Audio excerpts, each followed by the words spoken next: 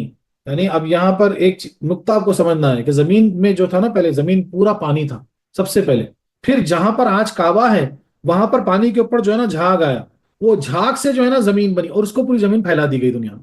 اس لیے ایک جو نقطہ آپ کو سمجھنا ہے وہ یہ ہے کہ دنیا کا جو ہے نا پورا سینٹر پوائنٹ ہے کعبہ، جہاں ہے عمارت جو ہے نا وہ دنیا کی پوری سینٹر پوائنٹ ہے۔ سبحان اللہ سبحان اللہ، ساری دنیا کا وہ ایک دم نقطہ سینٹر پوائنٹ ہے وہ، اور وہیں سے جو ہے نا زمین پوری پھیلی۔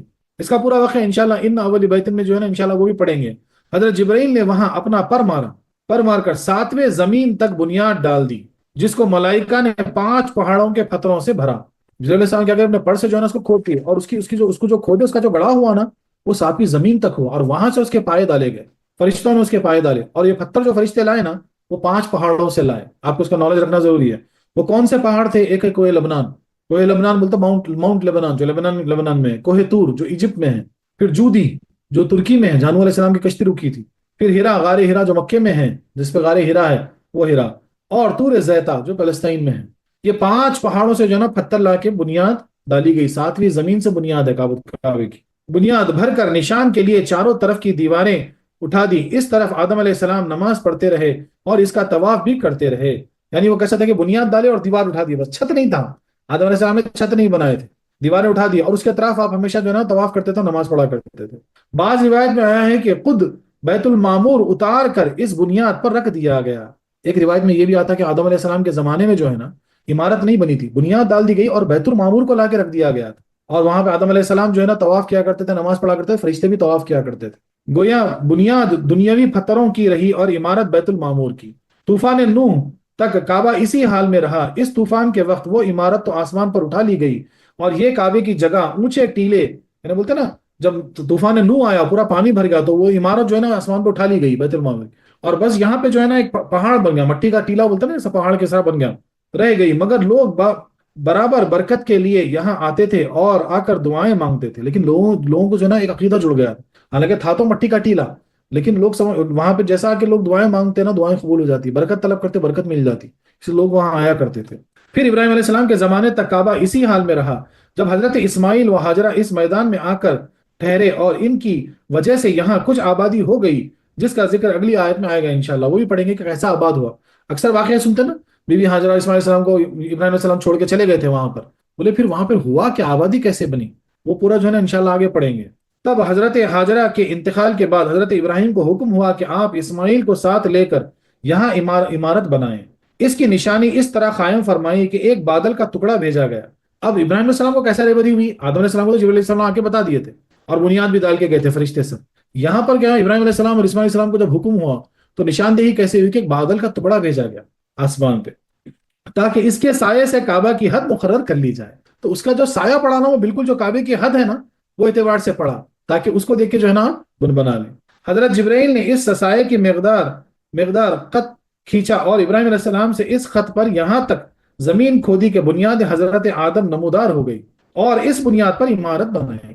تو ویسے جو ہے نا جو آیا پھر ابر جو بتا کے گیا سائے سے جو ہے نا اس حدود بدل، اس حدود پہ جو ہے نا جبرائیل علیہ السلام پھر اس کو کھود دیے، پھر وہ آدم علیہ السلام کی بنیادیں جو ہے نا ظاہر ہوئی، پھر وہاں سے ابراہیم علیہ السلام اسماعیل علیہ السلام مل کے جو ہے نا اس عمارت کی تعمیر کی ہے۔ اس کی مقدار یہ ہے کہ بلندی 9 ہاتھ، اس وقت جو بنائے تھے آپ کیا تھی بلندی؟ 9 ہاتھ تھی صرف، اور رکن اسود سے رکن شامی تک کی دیوار 33 ہاتھ۔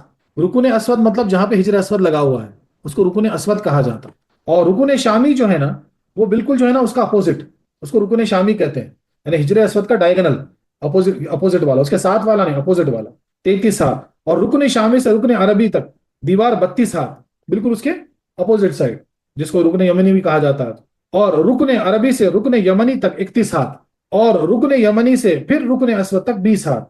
لہٰذا اس وقت یہ کعبہ مستطیل کی شکل میں تھا، بولتے ریکٹینگل، ایسی شکل میں تھا کہ ریکٹینگل شکل میں تھا، یعنی دو طرف جو ہے نا، یعنی 2 لینتھ بڑی ہوئی اور 2 بریڈ جو ہے نا تھوڑی چھوٹی ہوئی، جس کا طول عرض زیادہ اور طول کی شرقی یعنی بولتے ہیں نا ایسٹ کے طرف غربی دیواروں میں ایک غیر محسوس سا فرق، اس کا دروازہ زمین سے ملا ہوا تھا۔ تو یعنی بولتے ہیں نا کہ اس کا جو یعنی لینتھ جو ہے وہ زیادہ تھی، کس سے؟ عرض سے، یعنی بریڈ سے، اور جو ہے نا تھوڑے طرف یعنی ایک طرف جو ہے نا ایسا کو نکل یعنی تھوڑا ایسا ملا ہوا، یعنی ایک طرف بڑا ہوا اور ایک طرف ملا ہوا، ایسا دکھتا تھا، اور اس کا دروازہ جو تھا نا زمین سے ملا ہوا تھا، جس میں کوڑا وغیرہ نہ تھا، جس کی شکل یہ ہے کچھ دنوں بعد یعنی اس میں جو ہے نا لاک وغیرہ نہیں تھا، کوئی کھٹکا وغیرہ نہیں تھا، دروازہ یعنی خالی دروازے کو بنا دیا گیا تھا۔ دنوں بعد طب حمرانی نے اس میں دروازے میں کوڑ، زنجیر اور قفل لگائے، یعنی آپ دروازہ لگائے تھے لیکن اس میں زنجیر، قفل اور کوڑا وغیرہ جو بولتے ہیں نا لاک وغیرہ، وہ سب جو ہے نا بعد میں لگائے۔ وہ لگانے والے کون تھے؟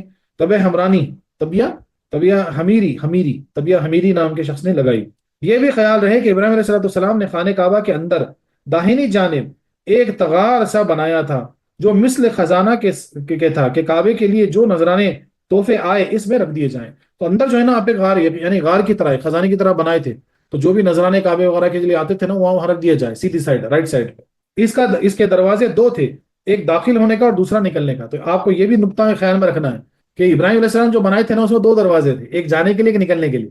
تو لوگ اکثر وہاں جایا کرتے تھے، کعبے کے اندر جا کے دوسرے دروازے سے نکل جاتے تھے۔ کعبے کے بنانے والے خلیل تھے اور ان کو گارا اور پتھر اٹھا کر دینے والے اسماعیل علیہ السلام، اور اس عمارت میں 3 پہاڑوں کے پتھر لگائے گئے۔ بنیاد کے تو سن لیے باپ، اب جو دیواروں میں جو پتھر لگائے گئے نا وہ بھی 3 پہاڑوں سے لائے گئے۔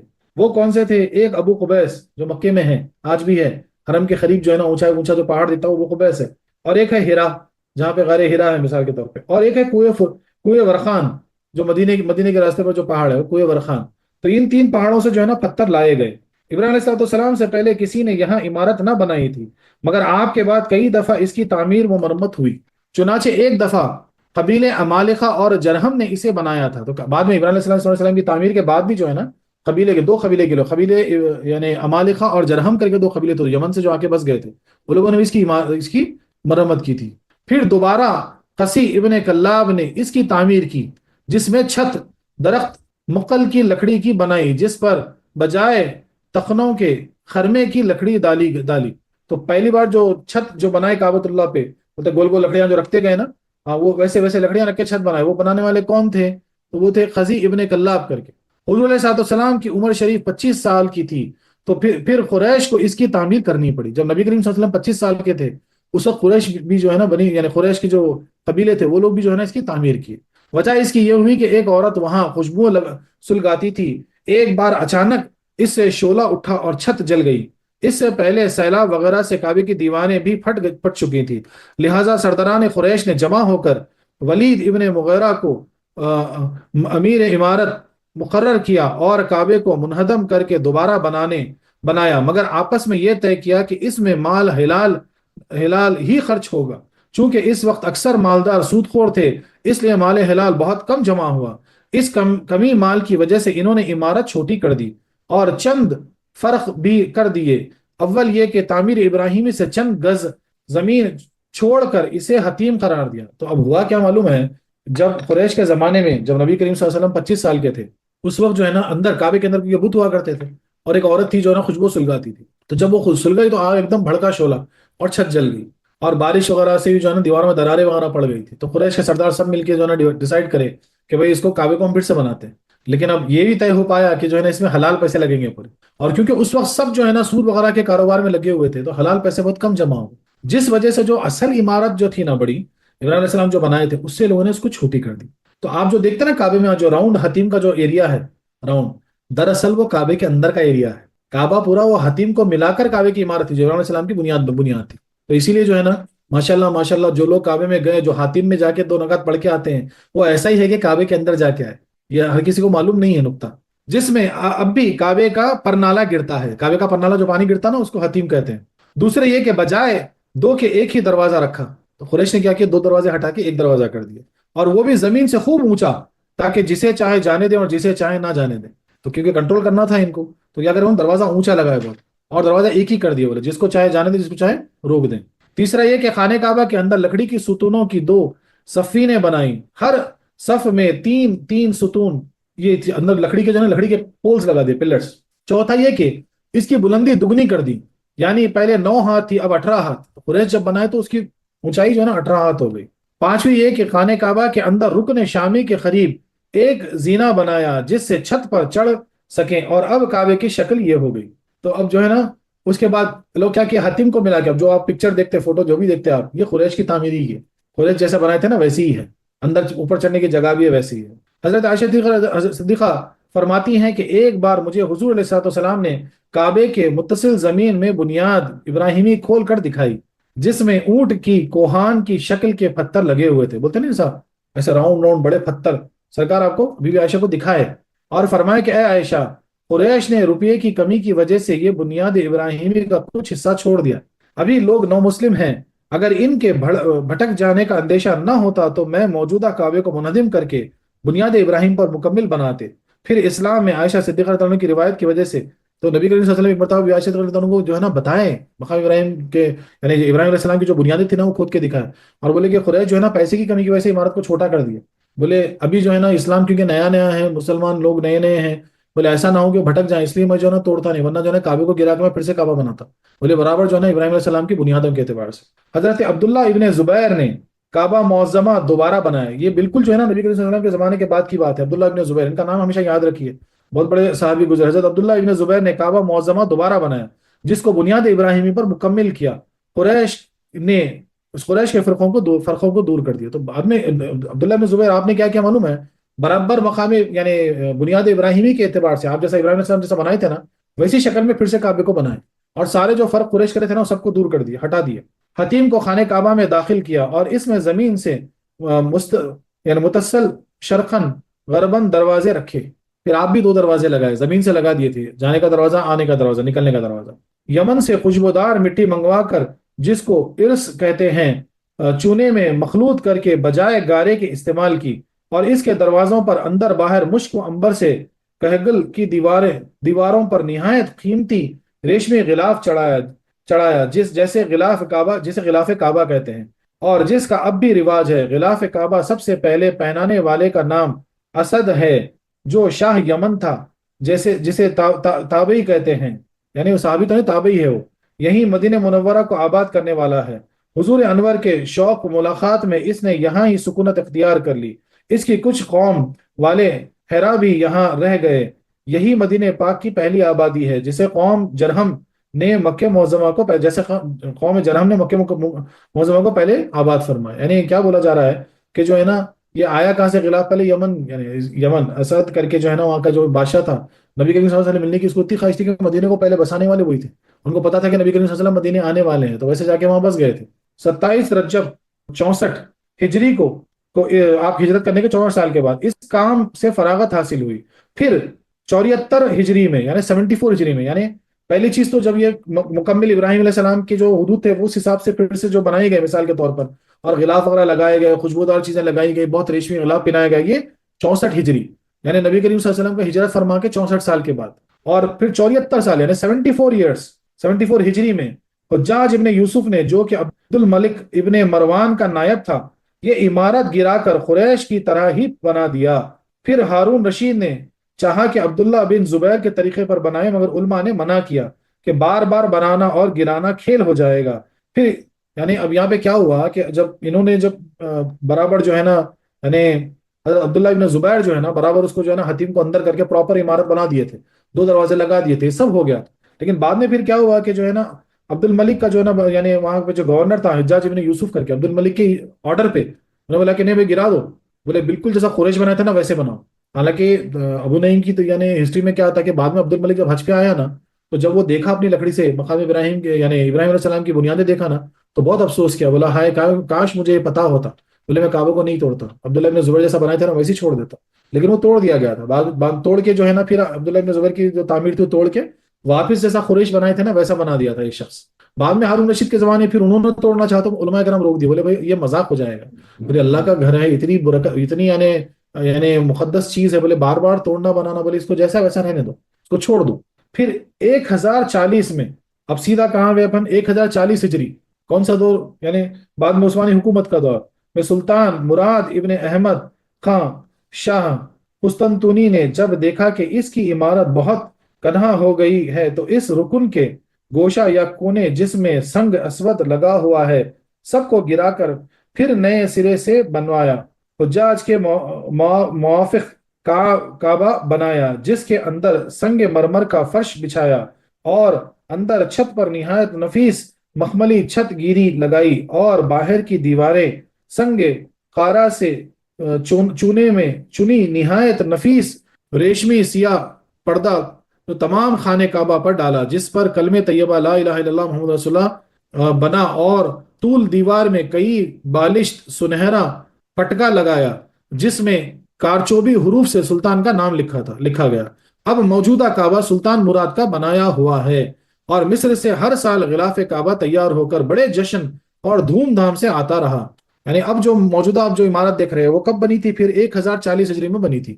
اس وقت کے جو سلطان تھے، وہ عثمانی حکومت کے سلطان تھے، سلطان مراد جو تھے نا، انہوں نے کعبہ بنایا. لیکن ویسی قریش کی جو تعمیر تھی اسی تعمیر پہ انہوں نے بنائے، لیکن اندر جو ہے سنگ مرمر لگا دیے، دیواروں پہ جو ہے نا بہت یعنی ایڈوانس جو کام تھا وہ سب کام ہوا. مثال کے طور پر 1300 یعنی 1382 میں ہجری میں غلاف کعبہ لاہور سے تیار ہو کر بھی گیا، اور دستور یہ تھا کہ ہمیشہ حج کے موقع پر پرانا غلاف اتار کر خدام کعبہ کو دے دیا جاتا، جس کو حاجی لوگ تبرکن ٹکڑے ٹکڑے خرید لیتے، نیا غلاف چڑھا دیا جاتا. ہماری اس تحقیق سے معلوم ہو گیا کہ کعبہ معظمہ کی عمارتی شکل میں سب سے پہلے ابراہیم علیہ السلام نے بنائی، اور پھر 5 بار کعبہ بنتا رہا. اور کعبے کی موجودہ عمارت یعنی اب یہ کب بول رہے ہیں؟ 1350 میں بول رہے ہیں. کیا بول رہے ہیں؟ 339 ایئرس. تو اس میں اب ایک 96 ایئرس اور ملا لو آپ، تو کتنے ہو گئے؟ سیدھا سیدھا جو ہے 423 ایئرس ہو گئے نا، 423 ایئرس یا 400 ہاں برابر 423 ایئرس اولڈ جو ہے نا بلڈنگ ہے وہ اب جو کعبے کی دیکھ رہے ہیں آپ. تو تقریباً سمجھو 400 سال اب جو ہم دیکھ رہے ہیں کعبہ، وہ جو ہے نا کموں پہ 400 سال پرانی عمارت ہے جو بنائی گئی تھی اس وقت. وہ عمارت ویسی ہی ہے، اس کو گرایا پھر سے گرایا نہیں گیا، جیسے ہے ویسے ہی موجود ہے. سبحان اللہ. تو یہ دیکھو یہ پوری کعبے کی جو نا تاریخ ہوئی. اور کعبے کی شکل یعنی جو بنائی گئی تھی ابراہیم علیہ السلام کی، وہ ایسی تھی کہ ایک طرف سے اسکوائر اور ایک طرف سے راؤنڈ ایسے. وہ حاتم کا جو راؤنڈ تھا نا وہ بلڈنگ کے اندر ہی تھا. اب وہ جو بلڈنگ چوکونی پوری ایگزیکٹ چوکونی بنا دی گئی اور حاتم کو باہر سے چھوڑ دیا گیا. چلو ایک معنوں میں اچھا ہی ہوا. اگر سمجھو کہ پوری عمارت ہوتی تو جو حاتم میں جا کے حاجیاں 2 رکعت پڑھتے جو کعبے میں اندر جانے کے برابر ہے مثال کے طور پر، موقع کہاں ملتا؟ سب کو موقع نہیں ملتا نا کعبے میں جانے کا. لیکن تو اللہ تعالیٰ کی یعنی یہ بھی ایک طرح سے فضل رہا کہ جو نا عمارت چھوٹی ہو گئی، لیکن وہ حاتم کا حصہ جو چھوڑا گیا تو اس میں بہت سے حاجی جا کے جو ہے نا پڑھ لیتے نماز، 2 رکعت 2 رکعت ادا کرتے، مطلب کعبے کے اندر جا کے پڑھنا ہوا نا برابر ہو گیا. سبحان اللہ سبحان اللہ. تو یہ پوری جو ہے نا کعبے کی ہسٹری ہوئی. 5 دفعے اب تک یہ بنا ہے، اور بھی جو ہے نا کئی مرتبہ مرمت تو کئی مرتبہ ہوئی ہے اس کی. بہت سارے جو ہے نا قبیلے، بہت سارے لوگ جو ہے نا اس عمارت کی مرمت، لیکن پوری جو گرا کے جو بنایا گیا نا وہ اس کا یہ ہسٹری جو ملتی ہے 5 دفعے کی ہسٹری ملتی. انشاءاللہ سیرت النبی پڑھیں گے تو اس میں اور تفصیل سمجھائیں گے آپ کہ کیسا کیسا ہوا، کیا کیا ہوا، وہ جو مسئلے مسائل جو ہوئے تھے وہ ساری چیزیں ہیں اس کے اندر. ہاں ایسا نہیں کہ کعبے میں بہت سے واقعات ہوئے، کئی مرتبہ کعبے کے اندر جو یعنی اس کا خزانہ رکھا گیا تھا ابراہیم علیہ السلام کے دور میں، جو نا لوگ چرانے کی کوشش بھی کی ہے، تو ان کے ساتھ کیا ہوا، کعبے کو گرانے کے لیے جو کوشش کی ان کے ساتھ کیا ہوا، بہت سارے اس کے پیچھے واقعات ہیں، تو انشاءاللہ وہ گفتگو کریں گے بعد میں۔ مقام ابراہیم و سنگ اسود، اب اس کے متعلق تھوڑا سا یہاں پہ درس گفتگو ہے۔ اس لفظ کی تحقیق ہم ابھی تفسیر میں کر چکے ہیں۔ حدیث شریف میں ہے کہ رکن اور مقام، رکن بولتے ہیں حجر اسود کو، ہمیشہ یاد رکھو، جو جو سب حاجی جا کے بوسا دیتا نا مثال کے طور پر، وہ رکن، اور مقام یعنی مقام ابراہیم، دو جنتی یاقوت ہیں، یہ دونوں بھی جو ہے نا اصل میں جنتی یاقوت کے پتھر ہیں، پہلے بہت نورانی تھے، اللہ نے ان کا نور محو کر دیا، اگر ایسا نہ ہوتا تو یہ مشرق و مغرب کو چمکاتے، بولے اتنا نور تھا ان لوگوں کے اندر کہ پورا مشرق و مغرب جو ہے نا چمک جاتا، اللہ تعالیٰ نے ان کے نور کو کم کر دیے۔ مقام ایک پتھر ہے جس پر 3 بار حضرت خلیل کھڑے ہوئے، اولن تو جب کہ ان کی بہو حضرت اسماعیل کی بیوی نے ان سے عرض کیا کہ میں آپ کا سر دھلا دوں، تب آپ نے گھوڑے سے اتر کر اس پتھر پر قدم رکھا اور ان سے یہ خدمت لی، جس کا پورا قصہ انشاءاللہ اگلی آیت میں آئے گا۔ اور دوسرے جب کہ کعبے کی دیواریں اونچی ہوئی، تب آپ نے حضرت اسماعیل سے کہا کہ ہمارے واسطے کوئی پتھر لاؤ، یعنی اب ہوا کیا کہ ایک تو اس پتھر پہ آپ 3 مرتبہ کھڑے ہوئے، اس مقام ابراہیم جو پتھر ہے اس پر، ایک مرتبہ جو آپ جو ہے نا، کیونکہ آپ سیریا میں رہتے ہو، فلسطین سے آتے تھے، گھوڑے پہ بیٹھ کے آپ آتے تھے مثال کے طور پر، تو مکہ جو ہے پورا ساؤتھ میں ہے، تو گرد و غبار سے آپ کے بال جو ہے نا وہ گردیلے ہوتے تھے، تو آپ اسماعیل علیہ السلام کی بہو یعنی ان کی اسماعیل علیہ السلام کی جو بیوی یعنی آپ کی بہو ایک مرتبہ بولتے کہ بولے حضرت آپ کے میں بال دھلا دوں، بولے کافی گردالود ہو گئے، تو آپ گھوڑے سے اترے اور پتھر پہ ٹھہر گئے اپنے بال دے کے، تو اپنے بال دھلوائے ان سے، یہ ایک مرتبہ ہو گیا۔ پھر بعد میں وہ پتھر جو ہے نا گم ہوا، لیکن جب کعبۃ اللہ کی تعمیر کر رہے تھے آپ اور دیواریں اونچی ہونے لگی، تو اسماعیل علیہ السلام کو بولے بھائی ایک پتھر لے کے آؤ جس سے میں ٹھہر کے جو ہے نا دیواریں اونچی کر سکوں، جس پر ہم کھڑے ہوں، ہو کر دیواریں اونچی اونچی اونچی میں نے بنائے۔ حضرت اسماعیل علیہ السلام پتھر کی تلاش میں ابو قبیس پہاڑ پر تشریف لے گئے، ابو قبیس پہاڑ جو قریب ہے نا کعبۃ اللہ کے، اس پہاڑ پہ آپ گئے، راہ میں حضرت جبرائیل ملے اور کہا کہ آئے میں آپ کو ایک پتھر بتاؤں جو آدم علیہ السلام کے ساتھ دنیا میں آیا، اور اسے ادریس علیہ السلام نے طوفان نوح کی خوف سے اس پہاڑ میں دفن کر دیا ہے، اس جگہ چھوٹے بڑے 2 پتھر مدفون ہیں، چھوٹے کو تو کعبے کی دیوار میں دروازے کے قریب لگا دو کہ ہر طواف کرنے والا اس کو چوما کرے، یعنی سنگ اسود، اور بڑے پر ابراہیم علیہ السلام کھڑے ہو کر عمارت بنائیں، چنانچہ آپ وہ دونوں پتھر لے آئے اور یہ پیغام الہی بھی پہنچایا۔ ابراہیم علیہ السلام نے حکم الہی کے مطابق سنگ اسود کو ایک گوشے میں لگا دیا اور بڑے پر کھڑے ہو کر تعمیر کا کام جاری کیا، جس قدر عمارت بلند ہوتی جاتی تھی یہ پتھر بھی اونچا ہو جاتا تھا، یہاں تک کہ آپ تعمیر کعبہ سے فارغ ہوئے اور دوسرے پتھر کی ضرورت نہ پڑی۔ روایت میں ہے کہ جب سنگ اسود دیوار کعبہ میں قائم کیا گیا تو اس کی روشنی چاروں طرف دور تک جاتی تھی، جہاں تک اس کی روشنی پہنچی وہاں تک حرم کی حدود مقرر ہوئی۔ تو ابو قبیس سے جب آپ کو 2 جنتی پتھر ملے، ایک ہجر اسود اور ایک مقام ابراہیم، تو جیسے لا کے کعبۃ اللہ میں لگا دیے تو اتنے چمکدار تھے، اس کی روشنی اتنی پھیلی، تو آج بھی جو کعبے میں جو حدود ہے نا وہ اس وجہ سے ہے کہ جہاں تک ان کی روشنی پہنچی وہ جو ہے نا حدود بن گئی۔ سبحان اللہ سبحان اللہ۔ جس میں شکار کرنا منع ہے، اور سنگ اسود کا رنگ بالکل سفید تھا، گنہگاروں کے ہاتھوں سے سیاہ ہو گیا، یعنی جو جا کے یعنی چومتے کرتے تو بولتے کہ جو ہے نا ہجر اسود میں تاثیر ہے کہ وہ گناہوں کو چوس لیتا۔ تیسری، جب کہ آپ تعمیر کعبہ سے فارغ ہوئے تب بحکم الہی کوہ ابو قبیس پر بھی مقام ابراہیم رکھا اور اس پر چڑھ کر جو چوطرفہ آواز دی کہ اے اللہ کے بندو حج کے لیے آؤ، جس کا ذکر خود قرآن کریم نے فرمایا وَأَذِّنُوا فِي النَّاسِ بِالْحَجِّ يَأْتُوكَ رِجَالًا وَعَلَى كُلِّ سَامِرٍ يَأْتِينَ مِنْ كُلِّ فَجٍّ عَمِيقٍ۔ یہ آواز قیامت تک کے پیدا ہونے والی روحوں نے سنی، جو خاموش رہیں اسے حج نصیب نہ ہوگا، اور جس نے جتنی بار لبیک کہا اتنی بار ہی حج کرے گا۔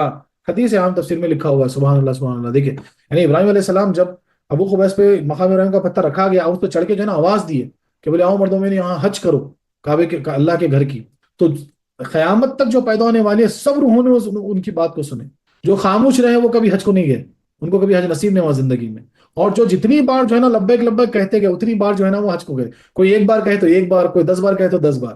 سبحان اللہ سبحان اللہ۔ اس وقت اسی پتھر میں حضرت خلیل کی انگلیوں کے نشان نمودار ہو گئے، بہت عرصے تک لوگوں نے یہ نشان دیکھا، مگر چومنے والوں کی کثرت سے کچھ محو ہو گیا، یعنی کچھ مٹ گئے، یعنی ہلکے سے، یعنی ابھی بھی ہے نشان لیکن ہلکے سے ہیں۔ اب کچھ خفیف سا نشان باقی ہے۔ پہلے یہ پتھر خانے کعبہ کے مستقل رکھا ہوا تھا، حضرت عمر کے زمانے میں ایک عظیم سیلاب آیا جس کا نام ہے سہیل یعنی نحشل، اس سیلاب سے یہ پتھر اپنی جگہ سے ہٹ کر دور جا گرا۔ حضرت عمر خود تشریف لائے اور مطاف کے کنارے چاہے زمزم کے پاس اس کو رکھا اور اس پر ایک پتھر کی عمارت بنا دی۔ اب تک وہی عمارت ہے اور اسی جگہ یہ پتھر موجود ہے۔ اس کے سامنے کچھ تھوڑی جگہ اور پاٹ دی گئی ہے جس میں آگے پیچھے کل 12 آدمی نماز پڑھ سکتے ہیں۔ اس کی پوری تفسیر عزیزی وغیرہ میں پڑھ لیجیے اور معتبر تفسیر میں دیکھیے۔ یعنی اب یہاں کیا بولا جا رہا ہے کہ ایک مرتبہ کیا ہوا تھا، حضرت عمر کے زمانے میں بہت بڑا طوفان آیا تھا، سیلاب آیا تھا، تو یہ پتھر جو تھا نا بالکل خانہ کعبہ کے قریب تھا، تو وہ اکھڑ کر جو ہے نا دور گر گیا۔ تو حضرت عمر فاروق رضی اللہ عنہ خود آ کے جو ہے نا اس کو جو ہے نا ایک جگہ رکھ کے، اب وہ جہاں پہ آج مقام ابراہیم ہے اگر آپ گئے تو دیکھیں گے تو وہیں پہ بازو جو ہے نا زمزم کا کنواں ہے نیچے۔ پہلے وہ ہوا کرتا تھا، اب پرانے فوٹوز دیکھیں گے نا تو سیڑھیاں تھی، نیچے جا سکتے تھے۔ میں گیا ہوں الحمدللہ 98 میں، جب میں گیا تھا 1999 میں، تو میں اندر گیا تھا زمزم کی جگہ پہ، بولی کو بھی دیکھا کر دیکھ سکتے تھے ہم، اور وہیں پہ زمزم ملتا تھا، پانی پی کے جو ہے نا آنکھ پہ دالے کرتے سکتے تھے اور اوپر چڑھتے تھے۔ بعد میں ہوا ہے کہ حاجی زیادہ ہونے لگے تو جو نیچے جانے کا جو مسئلہ تھا نا وہ ڈینجر تھا، وہ لوگ جا کے پھنس جاتے تھے، واپس نہیں آ سکتے تھے، بہت مسئلہ تھا۔ اس وجہ سے وہ کیا کیا معلوم، اس کو بند کر کے پائپ لائن کر دیے۔ تو وہیں پر ہے مقام ابراہیم کے بالکل بازو میں جو ہے نا چاہے زمزم تھا، تو تمہارے فاروق وہاں رکھ کے جو ہے نا اس کو ایک نیچے سے جو ہے نا پتھروں کی عمارت کی جیسا بنا کے جو ہے نا اس میں مقام ابراہیم لگا دیے۔ اب اس پہ آج شیشہ پہنا دیا گیا مثال کے طور پر، تو وہ عمارت تو لیکن وہی ہے، بیس جو ہے نا وہی ہے۔ سبحان اللہ سبحان اللہ۔ مکہ مکرمہ میں 15 جگہ دعا بہت قبول ہوتی ہے، ہم اس کو اور غور سے سنیے، انشاءاللہ سب کو نصیب ہو جانا، جب جائیں گے تو یہ چیزیں بہت یاد رکھیے۔ 15 جگہ جو ہے نا بہت زیادہ دعا مکہ میں قبول ہوتی۔ ایک ہے ملتزم، یعنی سنگ اسود اور دروازے کعبہ کے درمیان۔ لوگ اصل میں یہاں تھوڑا کنفیوز ہو جاتے ہیں، ملتزم مطلب کیا سمجھتے ہیں معلوم ہے؟ دروازہ نہیں، دروازہ نہیں، دروازہ اور حجر اسود کے بیچ کی جگہ، اس کو ملتزم کہا جاتا ہے۔ وہاں پہ دعا برابر قبول ہوتی، رد نہیں ہوتی۔ جہاں پہ اکثر جو ہے پولیس والا بھی چڑھ کے ٹھہر جاتا ہے حجر اسود پکڑنے کے واسطے، بولے وہ جگہ دروازہ اور حجرت کے بیچ کی جگہ ملتزم کہتے ہیں اس کو۔ دوسرا ہے میزاب، یعنی کعبہ معظمہ کے پرنالے کے نیچے، رکن یمانی کے پاس، یعنی بالکل جو ہجر اسود کے جو پیچھے والا جو پارٹ ہے نا اس کو یمنی کہتے ہیں، رکن یمنی، جہاں ہجر اسود لگا ہوا ہے بالکل اس کے پیچھے والا کونا، وہاں پر بھی دعا قبول ہوتی ہے۔ صفا و مروہ کے درمیان، سنگ اسود جب چومتے اس وقت، اور مقام ابراہیمی کے قریب دعا قبول ہوتی۔ خانہ کعبہ کے اندر اور مینا شریف میں، مینا کے میدان میں، اور مزدلفہ کے میدان میں، اور عرفات کے میدان میں، 3 جمروں کے پاس جہاں کنکریاں مارتے ہیں وہاں پر، اور چاہے زمزم پر، جہاں زمزم چاہے زمزم یعنی اس کی بولی ہے، وہ تو خیر اب دکھتی نہیں ہم کو، وہاں پر، اور زمزم پیتے وقت، یہ ساری جگہ، یہ 13 جگہ اس کو یاد رکھیے، یہاں پہ جو ہے نا دعا بہت زیادہ قبول ہوتی ہے، یعنی 15 جگہ، وہ شیطان کی 3 جگہ ہے نا، وہ 2 ملا کے 15 ہو گئی، یعنی یہ جو 15 جگہ ہیں وہاں پر دعا بہت زیادہ قبول ہوتی۔ جس کو وہاں کی حاضر نصیب وہ دعا مانگے، اور جو ہے نا بولتے تفسیر لکھنے والے ہی فرماتے کہ اس فقیر کے لیے بھی دعا مانگے، تو میں آپ سب سے کہوں گا کہ جانا ہوا اور یہ یاد رہا تو مجھ فقیر کے لیے بھی دعا فرمائیں۔ دوسری تنبیہ، کعبے کو کعبہ کہنے کی 2 وجوہیں ہیں۔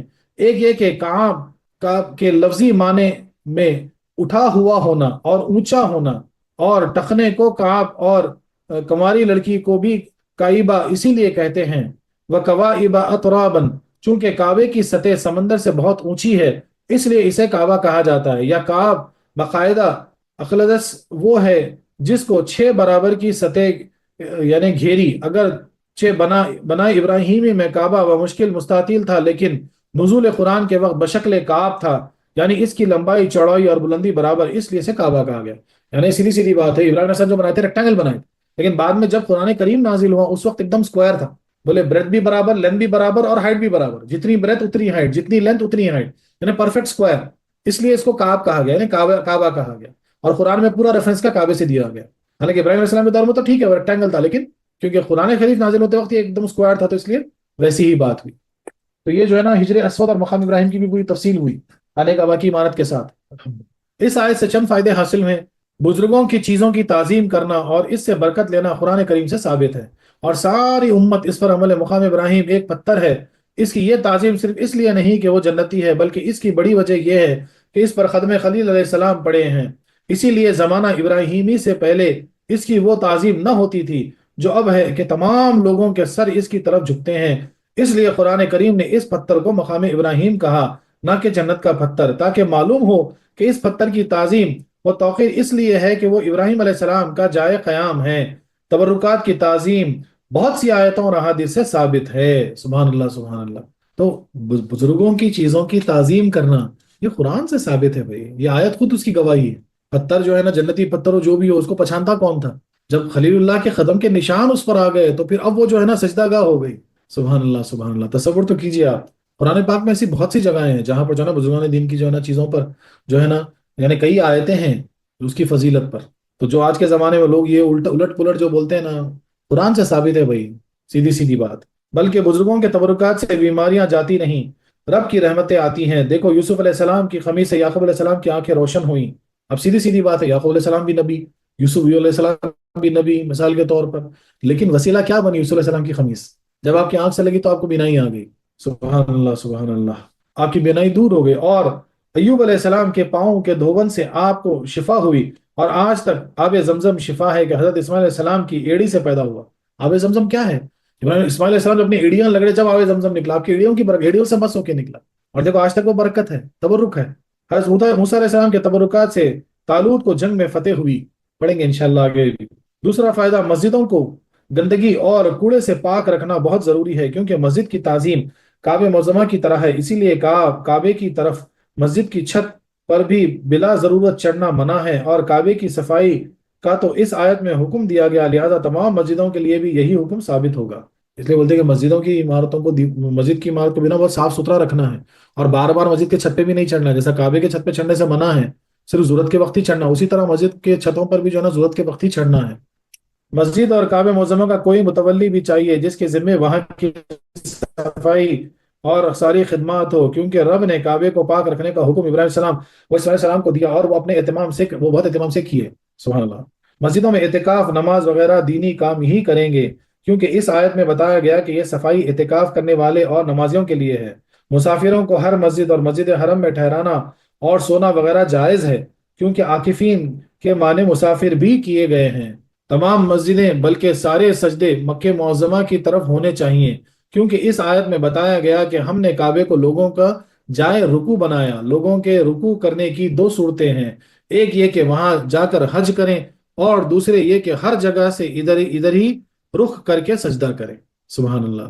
جو مجرم کے حرم شریف میں جا کر امن لے لے، اسے نہ تو وہاں سے گرفتار کر سکتے ہیں اور نہ وہاں سے سزا دے سکتے ہیں، بلکہ اس تک رزق وغیرہ نہ پہنچنے دیں تاکہ وہ خود مجبور ہو کر نکلے، کیونکہ اس مقام میں امن فرمایا گیا، اس کو امن فرما دیا گیا، وہاں کچھ نہیں کر سکتے۔ آٹھواں فائدہ، اس آیت کی شان نزول سے معلوم ہوا کہ حضرت عمر فاروق نہ تو تبرکات بزرگان کے خلاف تھے اور نہ انہیں مٹانا چاہتے تھے۔ دیکھو مقام ابراہیم جو ابراہیم کی یادگار اور ان کی تبرک ہے، حضرت عمر فاروق عنہ کی رائے سے عظمت والا اور مسلح بنا۔ بیت الرضوان کا درخت حضرت عمر فاروق نے ہرگز نہیں کٹوایا، بلکہ وہ اصل درخت گم ہو گیا تھا، لوگوں نے دوسرے درخت کی زیارت شروع کر دی تھی، آپ نے اس غلط فہمی کو دور کرنے کے لیے وہ دوسرا درخت کٹوا دیا۔ بخاری شریف کی حدیث سے ثابت ہوتا ہے۔ اکثر لوگ بولتے ہیں کہ بھائی جو درخت رویا تھا نبی کریم صلی اللہ علیہ وسلم کے واسطے، وہ جو درخت تھا اندر آپ کے کعبے، بولے وہ عمر فاروق رضی اللہ عنہ جو ہے نا کٹوا دیے گئے، حقیقت وہ نہیں ہے، اصل درخت تو گم ہو گیا تھا سرکار کے پردہ کے بعد، کوئی دوسرا ہی درخت تھا جو لوگ جو ہے نا اس کی طرف نسبت کرنے لگے تھے، تو وہ جو ہے نا جا کے ایسا نہ ہو کہ لوگ جو ہے نا جا کے درخت کو چومنے چاٹنے لگے، مثال کے طور پر ایک تماشا بن جائے، اس لیے آپ نے اس کو کٹوا دیے۔ عین نماز کی حالت میں بزرگوں کے تبرکات کی تعظیم جائز ہے۔ دیکھو نماز مقام ابراہیم کی طرف ہوگی، اس میں نماز کی حالت میں اس پتھر کا احترام بھی ہوگا۔ حضرت صدیق اکبر نے بحالت نماز حضور کا ادب کیا، خود مصلی بنے اور پیچھے آ گئے، حضور درمیان نماز میں امام ہوئے۔ یا سبحان اللہ، کیا پیاری بات ہے۔ یعنی اس واقعے سے نا اس کو خالی عبرت پکڑنا ہے یار، اس سے ساری سوچنا ہے کہ ایک مرتبہ سیدنا ابوبکر صدیق رضی اللہ عنہ جو ہے نا نماز پڑھا رہے، امام بن گئے، پیچھے صحابہ کرام، اور وہاں سے حضور تشریف لا رہے، تو جیسے اب نماز میں ہے ابوبکر صدیق رضی اللہ عنہ، لیکن نبی کریم صلی اللہ علیہ وسلم کو آتے ہوئے دیکھتے ہیں، نماز میں دیکھتے ہیں، نماز توڑے نہیں، نماز میں دیکھتے ہیں، اور امام ہوتے ہوئے پیچھے آ جاتے ہیں۔ بولے سارے انبیاء کرام کے جو امام ہیں، بولے وہ کیسے پیچھے نماز پڑھیں گے، آپ پیچھے آ گئے، اور سرکار جا کے نماز کو کنٹینیو کریں۔ تو پتا کیا چلا یہاں پہ، نہ نماز ٹوٹی اور نہ نماز میں خیال تو دور کی بات ہے، صدیق اکبر تو نبی کریم صلی اللہ علیہ وسلم کو منہ پلٹا کے دیکھ لیے، اور یہ بدماش کیا بولتے ہیں، بولے نبی کریم صلی اللہ علیہ وسلم کا خالی خیال آنا، بولے یہ شرک ہے، بدعت ہے، ورنہ ہم کا ہے، فلانا ہے، بولے اللہ اکبر۔ اس سے وہ لوگ عبرت پکڑیں جو کہتے ہیں کہ نماز میں حضور کا خیال کرنا گدھے بیل کے خیال سے بدتر ہے، معاذ اللہ معاذ اللہ۔ وہ مقام ابراہیم کے متعلق کیا کہیں گے، بلکہ صفا و مروہ کی صحیح تعظیم پر حج و عمرہ موقوف ہے۔ صفا و مروہ حضرت حاجرہ کی گزرگاہ ہے، کہ بی بی حاجرہ جو بھاگے تھے، جو دوڑے تھے، اسی کو تو حج اور عمرے کے جو ہے نا ارکان بنا دیے گئے، مثال کے طور پر وہاں کیا کرو گے، وہاں بھی تو جو ہے نا ان کو ہی فالو کر رہے ہیں نا، بی بی حاجرہ کی نقل کر رہے ہیں نا، تو پھر اس کو بھی شرک بدعت کہو گے کیا؟ دوسرا فائدہ، جب مقام ابراہیم اس لیے قابل عزت ہوا کہ حضرت ابراہیم علیہ السلام کا قدم اسے لگ گیا، تو حضور کی ازواج و صحابہ کرام و اہل بیت و زام کی عزت کا کیا پوچھنا کہ انہیں حضور کی نور سے بہت قرب ہے۔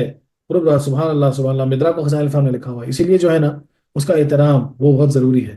سبحان اللہ سبحان اللہ، کیا پیاری بات ہے۔ تو یہ فائدے حاصل ہوئے، کچھ سوالات ہے یہاں پر، کچھ اعتراض ہیں۔ پہلا اعتراض، حج کی کیا ضرورت ہے اور دنیا بھر کو وہاں جمع کرنے سے کیا فائدہ کہ لوگ اپنے کام کا نقصان کر کے پیسہ برباد کریں، وہاں جا کے چکر لگائیں؟ کیسا سوال ہوا دے، اس کا جواب سنیے۔ اس کے چند جواب ہیں۔ ایک یہ کہ قدرت نے انسان میں دو قوتیں رکھی ہیں، ایک عقل، دوسرا عشق۔ انسان میں اللہ تعالیٰ دو قوتیں رکھی، عقل والی ہمیشہ دماغ سے جو چلتی، اور عشق جو دل سے چلتا۔ عقل، ایک عقل اور دوسرا عشق، جو اس کے لیے دو پاؤں کی طرح ہے، نہ تو فقط عقل کافی ہے نہ صرف عشق سے کامیابی۔ اسی لیے عبادت دو قسم کی ہیں، بعض میں اطاعت غالب اور بعض میں عشق کامل۔ بولے بعض میں اطاعت، بولتے نا شریعت، بولے ایسا پڑھو ایسا پڑھو، ایسا کرے ٹوٹ جائے گا، ایسا کرو غلط ہو جائے گا، ایسے کرنا صحیح ہوگا مثال، اور بعض میں عشق کامل ہے۔ لیکن ہر عبادت میں یہ دونوں موجود ضروری ہیں۔ نماز، زکوٰۃ وغیرہ میں اطاعت کا غلبہ ہے، اور روزہ اور حج وغیرہ میں عشق کا اظہار۔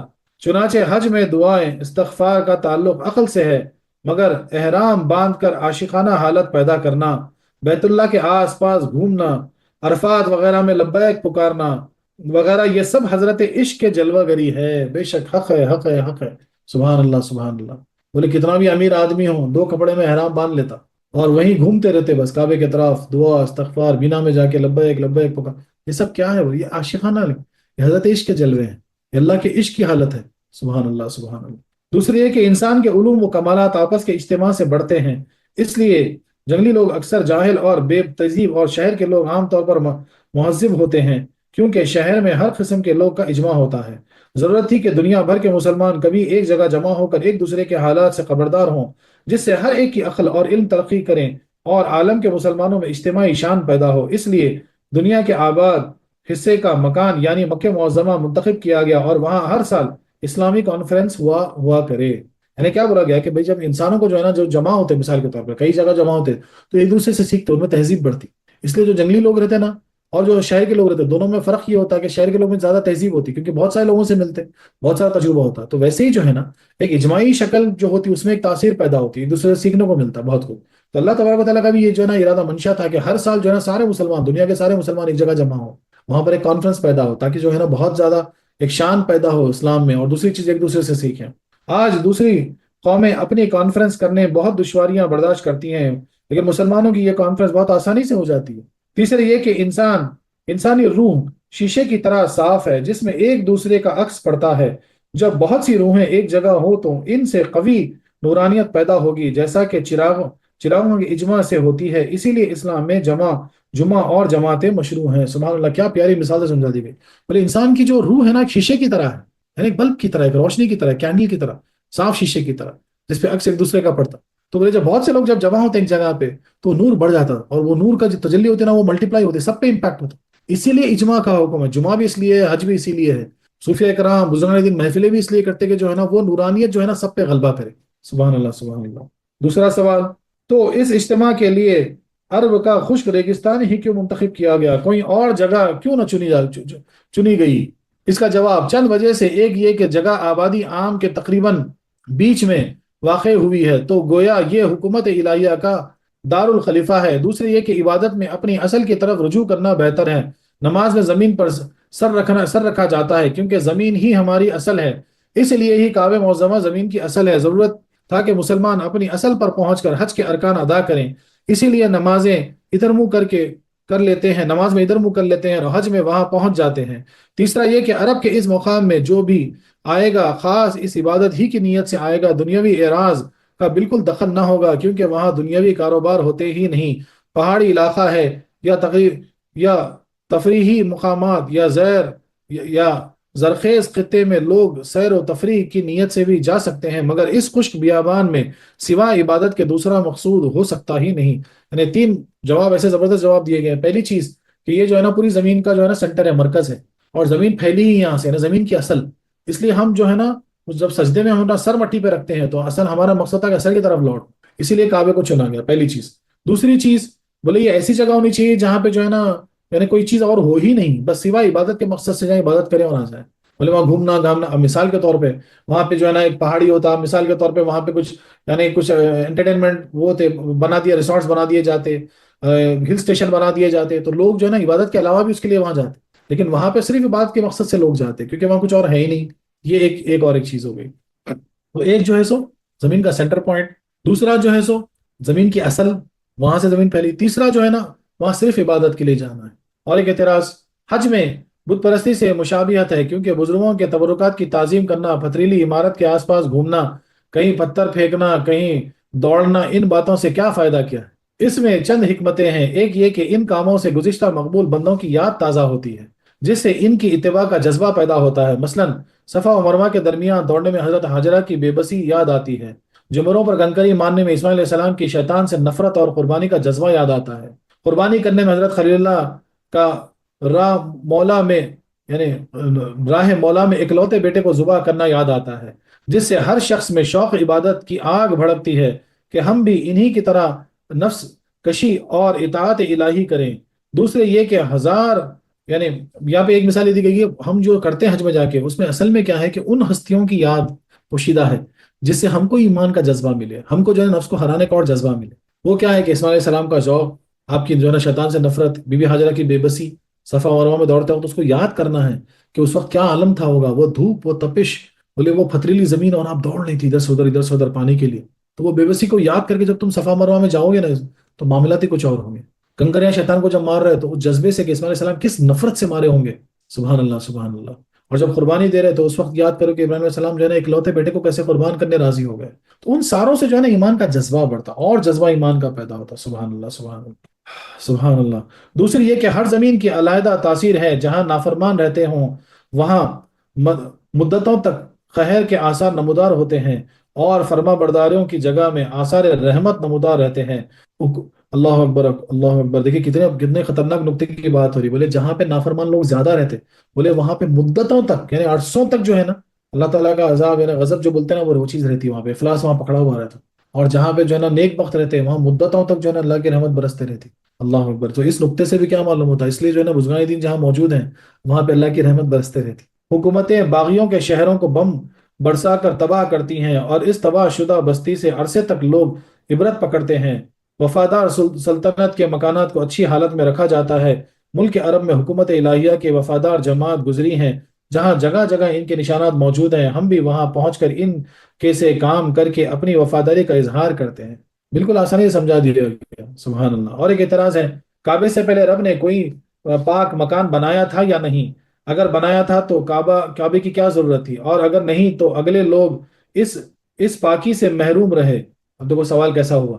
اب اس کی بات سنی، یعنی جب کعبہ بنا بولے اس سے پہلے کے لوگ تھے بولے وہ محروم رہ گئے. بولے اگر کعبہ بعد میں بنا، اور کعبہ اگر اس سے پہلے کوئی اگر مقدس جگہ بن گئی تھی تو بولے پھر کعبے کی ضرورت کیا تھی؟ سوال ان کا ایسا ہے.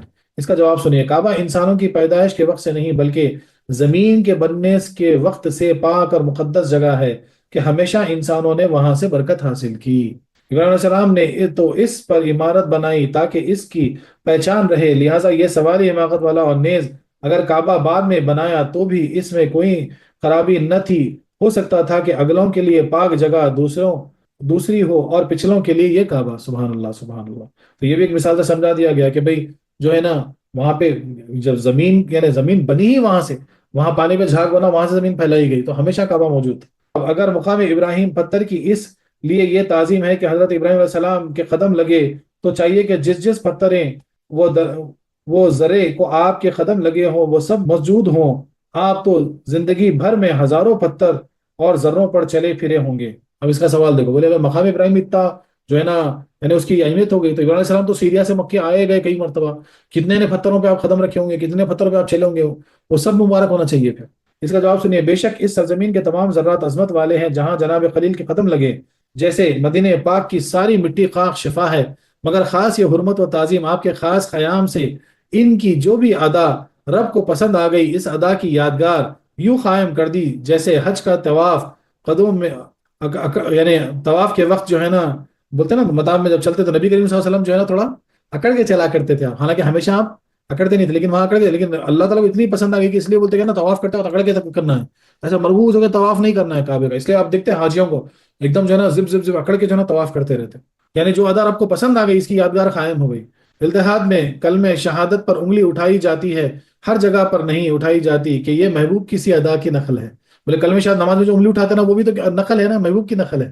اللہ کو اتنی پسند آ گئی کہ وہ کرنا ہے، سب کو انگلی اٹھانا ہے. سبحان اللہ سبحان اللہ. صوفیہ کرام فرماتے ہیں کہ خلق کعبہ ہے جس کو ماں سوا اللہ کی گندگی سے پاک رکھنے کا حکم ہے۔ تمہارے اندر جو قلب ہے وہ حقیقت میں اصل کعبہ ہے، اس کو گندگی سے پاک رکھنا ہے۔ اس کے آباد کرنے والے کو حکم ہے کہ اس کعبے کو تمام غیروں سے پاک کر دیتا، تاکہ یہاں نور الہی اعتکاف کریں اور اسرار رحمانی یہاں تک پہنچے۔ جو بندہ اس درجے کو پہنچ گیا وہی در حقیقت رب کا ساجد ہے۔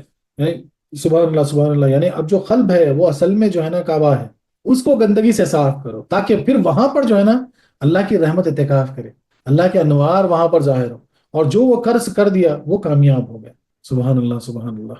یعنی ایک یہاں پہ ایک اشعار ہے، پھر فارسی اشعار، لیکن سنیے: دل بردست آور کے حج اکبرست، از ہزاراں کعبہ یک دل بہترست، کعبہ تعمیر خلیل اتھر است، دل نظر گاہ جلیل اکبر است۔ سبحان اللہ، کیا پیاری بات ہے، دیکھیں، واہ واہ واہ واہ۔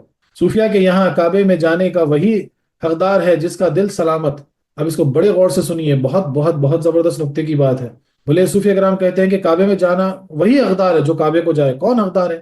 جس کا دل سلامت ہو، زبان سچی ہو، ہاتھ صاف اور فرج پاک ہو۔ گندے دل، جھوٹی زبانیں، گناہوں میں لپٹے ہوئے ہاتھ، زانی شرم گاہیں، پلید اور گندگیاں ہیں، جس سے کعبے کو پاک و صاف رکھو۔ تفسیر روح المعانی میں لکھا ہوا ہے۔ تو اس آیت میں جو لکھا ہوا ہے کہ کعبے کو پاک و صاف رکھو، مطلب کیا ہے؟ کہ وہی جائے جو اپنا دل صاف کر کے جائے، اپنے ہاتھوں گناہ گار ہاتھوں کو پیروں کو صاف کر کے جائے، اپنے گناہ آلود آنکھوں کو صاف کر کے جائے۔ سبحان اللہ سبحان اللہ۔ صوفی کرام فرماتے ہیں ہم نے بیت اللہ یعنی خلق کو لوگوں کی جائے رجوع و مقام امن بنایا، کہ جہاں پہنچ کر نفس کے دھوکوں اور شیطان کے وسوسوں کے خیال اور وہم کے فریبوں سے امن ملتی ہے۔ بولے اگر اس خلق کے مقام میں پہنچ گئے تو پھر نفس کے دھوکے سے بچ گئے، شیطان کے وسوسوں سے بچ جاؤ گے۔ اسی کعبہ خلق کے پاس ایک مقام ابراہیمی یعنی روح کی تجلی گاہ ہے۔ اب مقام روح کی طرف اشارہ ہے۔ اے طالبان حق، یعنی جو حق کے جو سالک ہیں، تم اس پر مشاہد انوار الہیہ اور ذوق و شوق کی حقیقی نماز ادا کرو۔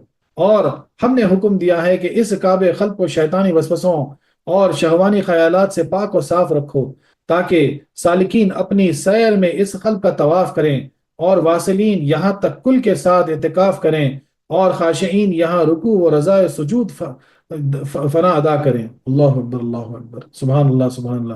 تفسیر ابن عربی میں جو ہے نا یہ لکھا ہوا ہے کہ روحانی نقطہ جو اس کا ہے کہ اصل میں جو ہے نا مقام قلب تمہارے اندر جو موجود ہے وہی کعبہ ہے۔ اس کو جو ہے نا دنیاوی خواہشات سے، نفسانی خواہشات سے، شیطانی وسوسات سے، لغزشوں سے اس کو صاف رکھو۔ سبحان اللہ سبحان اللہ۔ اور اس کے قریب جو مقام ابراہیم ہے وہ مقام روح ہے، اس پہ انوار الہیہ، تجلیات الہیہ جو ہے نا منکشف ہوتے ہیں، اور ایسی جگہ پہ پھر جو ہے نا حقیقی نماز تم ادا کر سکو گے اس قلب میں جس کو حقیقی نماز کہا گیا۔ وہ رکوع سجود وہ کچھ اور ہے جو ہمیشہ باقی رہیں گے۔ سبحان اللہ سبحان اللہ۔ وآخر دعوانا أن الحمد لله